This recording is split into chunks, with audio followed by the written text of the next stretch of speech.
여러분과 함께 묘법연화경, 즉 법화경의 첫 번째 이야기인 서품으로 들어가 보겠습니다. 이 서품은 마치 커다란 잔치가 시작되기 전 모든 손님이 자리를 잡고 조용히 숨을 죽이는 순간과 같습니다. 부처님께서는 영산회상에 계시며 수많은 제자와 보살들에게 둘러싸여 계십니다. 이때 설법을 시작하시기 전 깊은 산매에 드시는데, 이는 단순히 명상에 잠기는 것을 넘어선 특별한 상태입니다. 이 산매는 무량의처 산매라고 합니다. 무량은 셀 수 없이 많다는 뜻이고, 의는 가르침이나 의미를 말합니다. 이 산매는 모든 존재의 본질적인 의미를 깨달아 일체가 하나임을 아는 깊은 통찰의 경지입니다. 부처님께서는 이 산매를 통해 모든 존재와 연결되고 그들의 근원적인 고통과 번뇌를 헤아리십니다. 이 산매에 들면서 부처님의 미간 백호상에서 한 줄기 빛이 뿜어져 나옵니다. 이 빛은 동쪽으로 1만 8천 세계를 비추며 모든 중생의 과거와 현재, 미래를 환하게 드러냅니다. 이것은 단순히 신비로운 현상이 아닙니다. 이 빛은 곧 지혜의 빛입니다. 이 빛이 닿는 곳마다 중생들은 자신의 모습을 있는 그대로 보게 됩니다.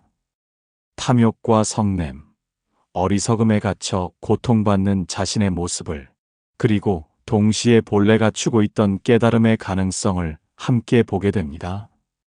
이 빛은 부처님의 깨달음이 모든 존재에게 열려 있음을 보여주는 상징입니다. 부처님께서 왜 이러한 산매에 들고 빛을 비추셨을까요? 이는 곧 부처님의 가르침이 허공에 흩어지는 공허한 소리가 아니라 모든 중생의 삶 속으로 직접 들어가 그들을 비추는 살아있는 지혜임을 보여주기 위해서입니다.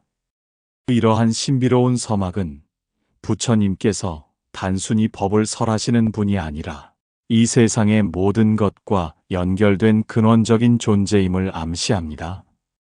대자대비의 마음으로 모든 존재의 고통을 함께 느끼고 그들을 구원하고자 하는 부처님의 깊은 서원이 바로 이 빛 안에 담겨 있습니다.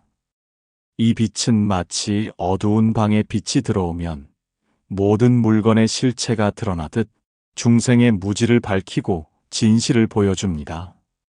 따라서 서품의 이 신비로운 시작은 우리가 앞으로 듣게 될 가르침이 얼마나 위대하고 또 얼마나 근원적인지를 예고하는 것입니다. 이 빛을 본 보살들, 특히 문수보살과 미륵보살은 의아해합니다. 그들은 이전에 한 번도 본 적 없는 기이한 현상에 깊은 의문을 품습니다. 이 순간이 중요한 이유는 이 의문을 통해 비로소 부처님의 본질적인 가르침, 즉 일불승의 가르침이 시작될 수 있기 때문입니다. 문수보살은 과거 수많은 부처님 회상에서 이러한 현상을 보았음을 회상합니다. 이 회상은 법화경의 가르침이 현세에만 국한된 것이 아니라 과거의 무수한 부처님들로부터 이어져 온 보편적인 진리임을 증명합니다. 이러한 전개는 우리가 불교의 가르침을 이해하는데 중요한 통찰을 제공합니다. 그것은 바로 모든 존재가 본래 부처의 성품을 가지고 있다는 불성의 개념입니다. 불교 철학에 따르면 우리는 본래 깨끗하고 완전한 존재이지만 탐욕과 집착으로 인해 그 본래의 모습을 잊고 살고 있습니다. 법화경 서품은 바로 이 잊혀진 본래의 모습을 다시 떠올리게 하는 시작점입니다. 이것은 붓다가야에서 깨달음을 얻은 석가모니 부처님뿐만 아니라 모든 중생이 이미 자신 안에 부처의 성품을 지니고 있다는 사실을 강조하는 것입니다. 니르바나열받는 멀리 떨어진 이상적인 목표가 아니라 이미 우리 안에 내재된 가능성입니다. 마치 흙탕물 속에서도 피어나는 연꽃처럼 번뇌와 고통 속에서도 우리는 본래의 깨끗한 마음을 가지고 있습니다. 부처님의 빛은 바로 그 마음을 비추는 것입니다. 따라서 이 빛을 통해 우리는 자신의 내면을 들여다보고 자신이 누구인지에 대한 근원적인 질문을 던지게 됩니다. 그럼에도 불구하고 우리는 종종 자신의 한계를 느끼고 좌절합니다. 불교는 이러한 좌절을 극복할 수 있는 힘을 제공합니다.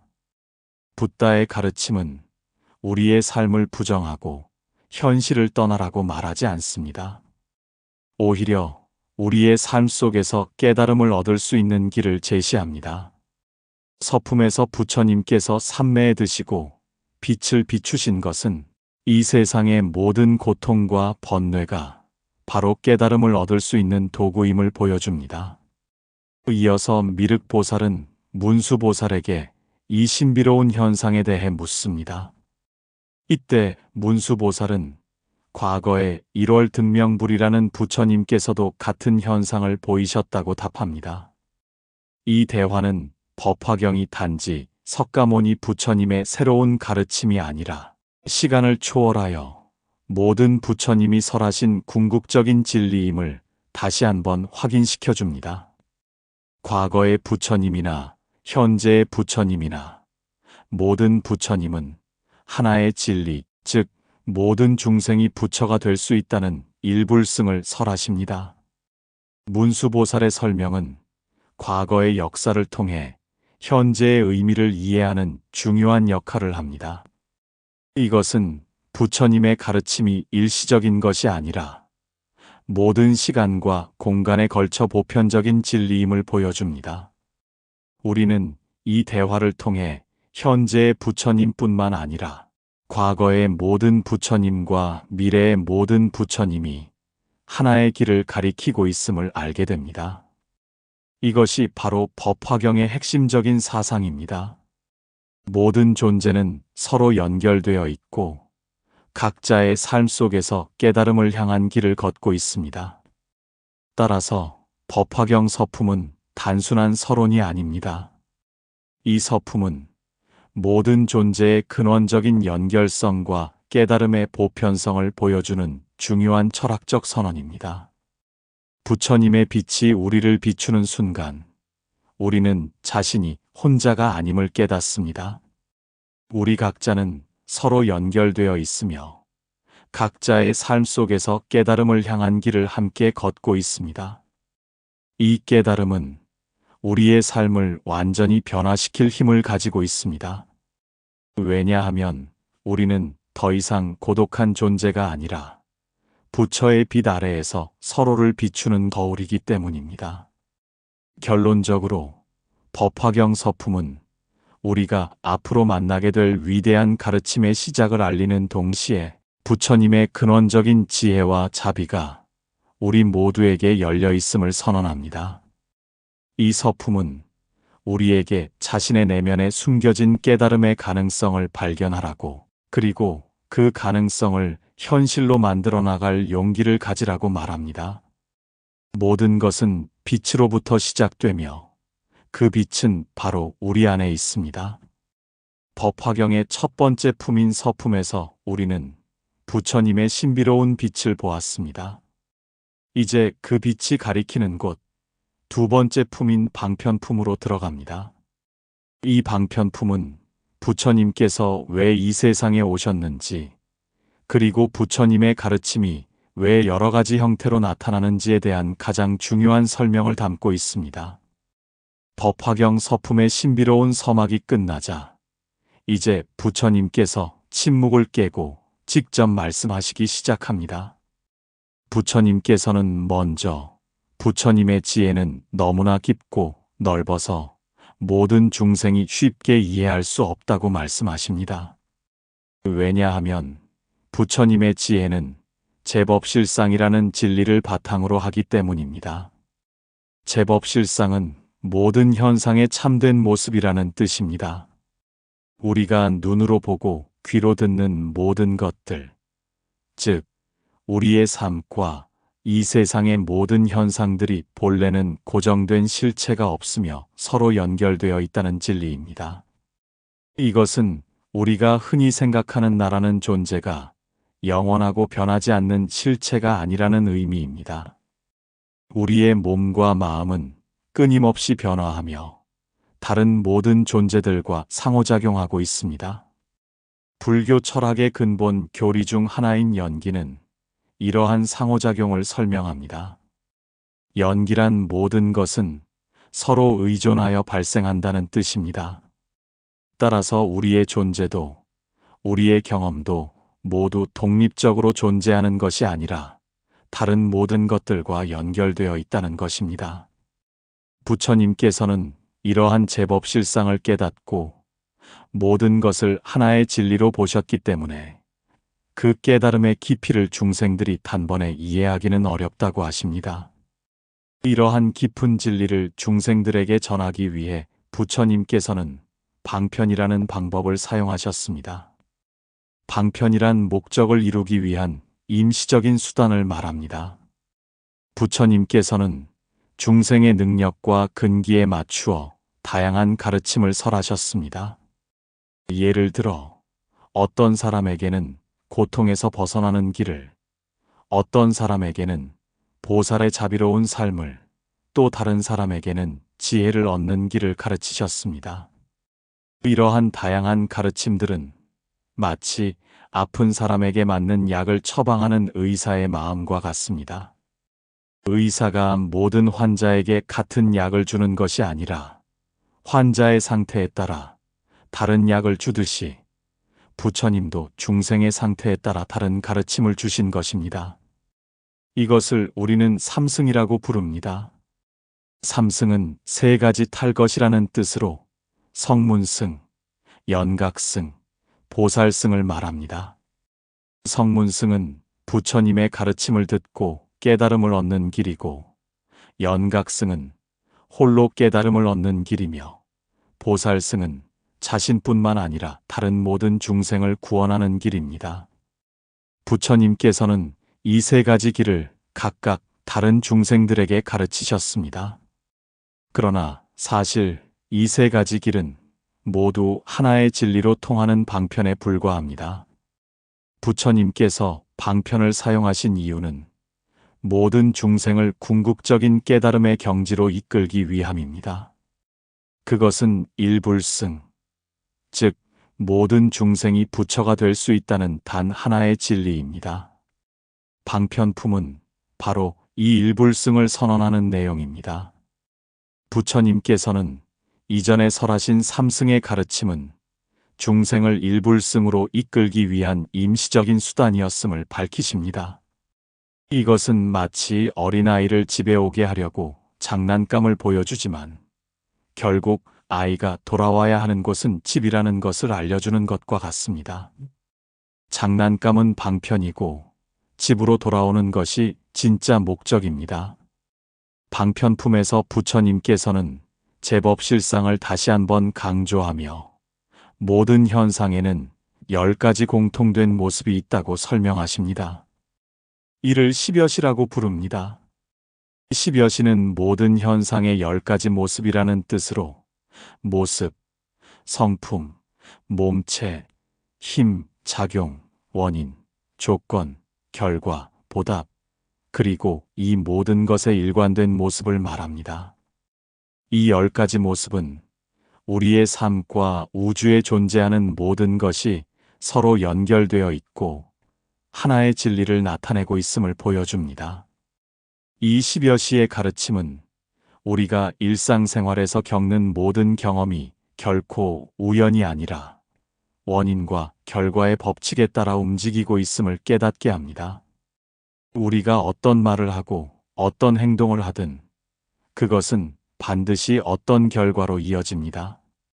따라서 우리의 모든 생각과 행동이 깨달음의 길에 영향을 미치게 됩니다.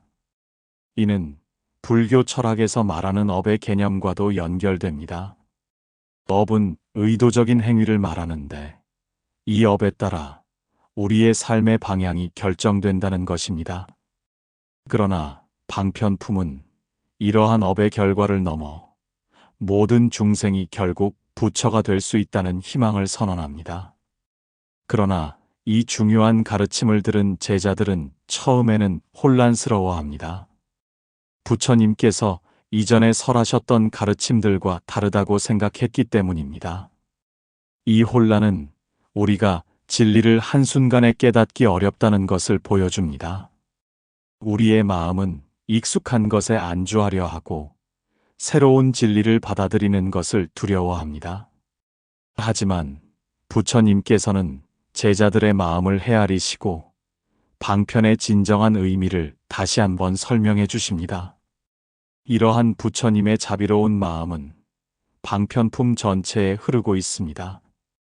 부처님께서는 중생의 어리석음을 탓하지 않으십니다.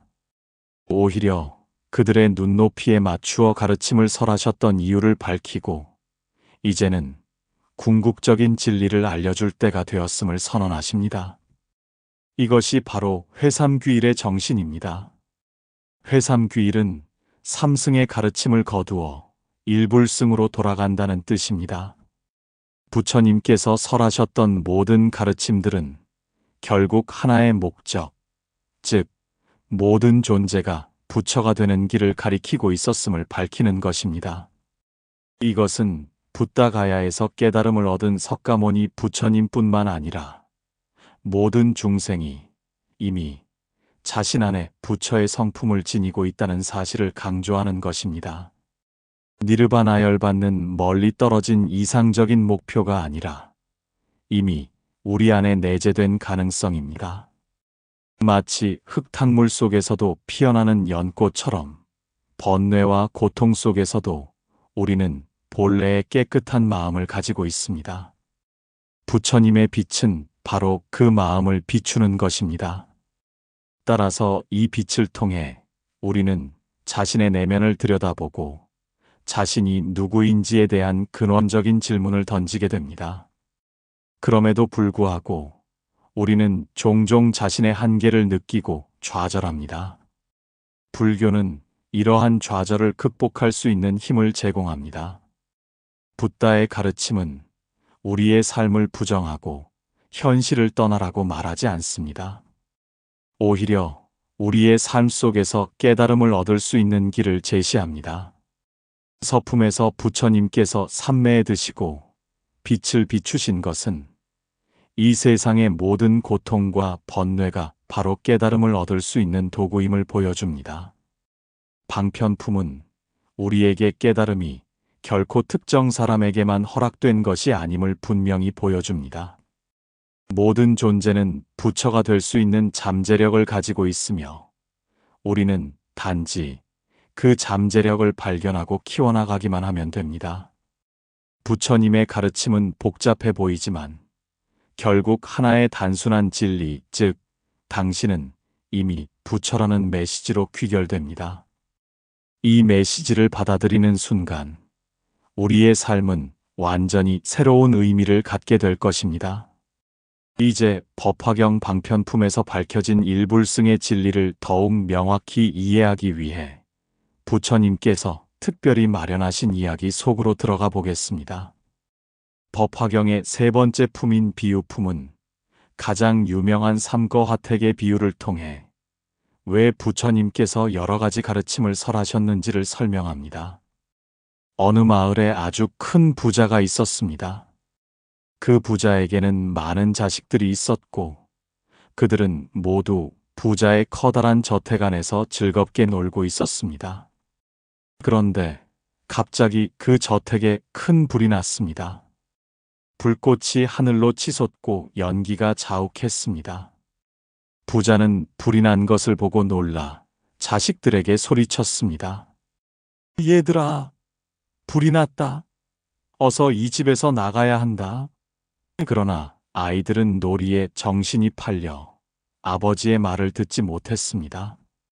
저택은 낡았고 출구는 좁았습니다. 부자는 아이들이 말을 듣지 않는 것을 보고 지혜를 내어 다른 방법을 생각해냈습니다. 부자는 아이들이 좋아하는 것을 이용하기로 했습니다. 얘들아, 너희가 좋아하는 양이 끄는 수레, 사슴이 끄는 수레, 그리고 소가 끄는 수레를 문 밖에 준비해 두었다. 어서 나와서 원하는 것을 가져가렴.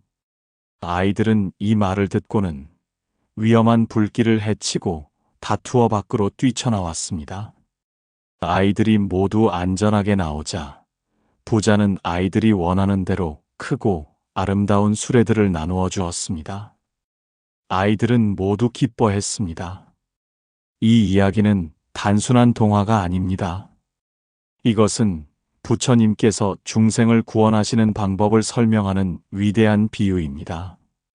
여기서 불타는 저택은 3개, 즉 우리가 사는 세상입니다. 이 세상은 생로병사의 고통과 탐욕, 성냄, 어리석음의 불길에 휩싸여 있습니다. 아이들은 그 속에서 고통받는 우리들, 중생입니다. 그리고 부자는 모든 중생을 자비로운 마음으로 구원하고자 하는 부처님입니다. 부처님께서는 중생들이 고통의 불길 속에서 벗어나도록 하기 위해 삼승이라는 3가지 방편의 수레를 보여주셨습니다. 양이 끄는 수레는 성문승, 사슴이 끄는 수레는 연각승, 소가 끄는 수레는 보살승을 상징합니다. 중생들은 각자의 근기에 따라 이 3가지 수레를 통해 고통의 집에서 벗어나고자 노력합니다. 여기서 중요한 점은 부처님께서 약속하신 수레가 실제로는 훨씬 더 훌륭한 대배국어라는 큰 흰 소가 끄는 수레였다는 것입니다.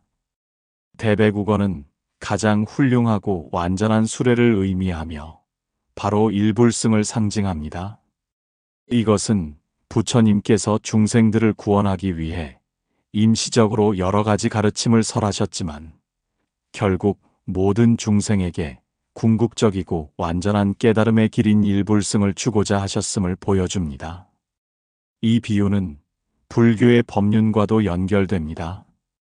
법륜은 진리의 수레바퀴라는 뜻으로 부처님께서 깨달음을 얻으신 후 진리를 설하여 중생을 고통에서 벗어나게 하는 것을 상징합니다. 부처님께서는 중생의 근기에 따라 단계적으로 가르침을 설하셨고 그 가르침은 결국 하나의 큰 수레바퀴, 즉 완전한 깨달음의 길로 나아가게 됩니다. 이것이 바로 법화경 방편품에서 언급된 회삼귀일, 즉 3가지 방편을 거두어 하나의 진리로 돌아간다는 원리입니다. 따라서 우리는 이 비유를 통해 부처님의 가르침이 결코 중생을 속이려는 것이 아니라 그들을 불타는 집에서 벗어나게 하려는 지극한 자비심에서 비롯된 것임을 알 수 있습니다. 부처님의 가르침은 처음에는 복잡하고 다양해 보일 수 있지만 그 최종적인 목적은 모든 존재가 부처가 되는 길로 나아가는 것입니다. 이것은 부처님께서 모든 중생은 부처가 될 수 있다는 불성의 개념을 얼마나 중요하게 생각하셨는지를 보여줍니다. 이것은 붓다가야에서 깨달음을 얻은 석가모니 부처님뿐만 아니라 모든 중생이 이미 자신 안에 부처의 성품을 지니고 있다는 사실을 강조하는 것입니다. 니르바나는 멀리 떨어진 이상적인 목표가 아니라 이미 우리 안에 내재된 가능성입니다. 마치 흙탕물 속에서도 피어나는 연꽃처럼 번뇌와 고통 속에서도 우리는 본래의 깨끗한 마음을 가지고 있습니다. 부처님의 빛은 바로 그 마음을 비추는 것입니다. 따라서 이 빛을 통해 우리는 자신의 내면을 들여다보고 자신이 누구인지에 대한 근원적인 질문을 던지게 됩니다. 그러나 이 중요한 가르침을 들은 제자들은 처음에는 혼란스러워합니다. 부처님께서 이전에 설하셨던 가르침들과 다르다고 생각했기 때문입니다. 이 혼란은 우리가 진리를 한순간에 깨닫기 어렵다는 것을 보여줍니다. 우리의 마음은 익숙한 것에 안주하려 하고 새로운 진리를 받아들이는 것을 두려워합니다. 하지만 부처님께서는 제자들의 마음을 헤아리시고 방편의 진정한 의미를 다시 한번 설명해 주십니다. 이러한 부처님의 자비로운 마음은 방편품 전체에 흐르고 있습니다. 부처님께서는 중생의 어리석음을 탓하지 않으십니다. 오히려 그들의 눈높이에 맞추어 가르침을 설하셨던 이유를 밝히고 이제는 궁극적인 진리를 알려줄 때가 되었음을 선언하십니다. 이것이 바로 회삼귀일의 정신입니다. 회삼귀일은 삼승의 가르침을 거두어 일불승으로 돌아간다는 뜻입니다. 부처님께서 설하셨던 모든 가르침들은 결국 하나의 목적, 즉 모든 존재가 부처가 되는 길을 가리키고 있었음을 밝히는 것입니다. 비유품의 가르침은 우리에게 자신의 삶을 새로운 시각으로 바라보게 합니다. 우리가 겪는 모든 고통과 어려움은 불타는 집과 같습니다. 그 안에서 헤매는 우리를 구원하고자 하는 부처님의 자비로운 마음이 항상 우리와 함께하고 있다는 것을 깨달아야 합니다. 부처님께서는 우리가 어떤 길을 선택하든 결국은 가장 완전하고 훌륭한 일불승의 수레를 타게 될 것임을 약속하십니다. 이것은 모든 존재에게 주어진 희망의 메시지입니다.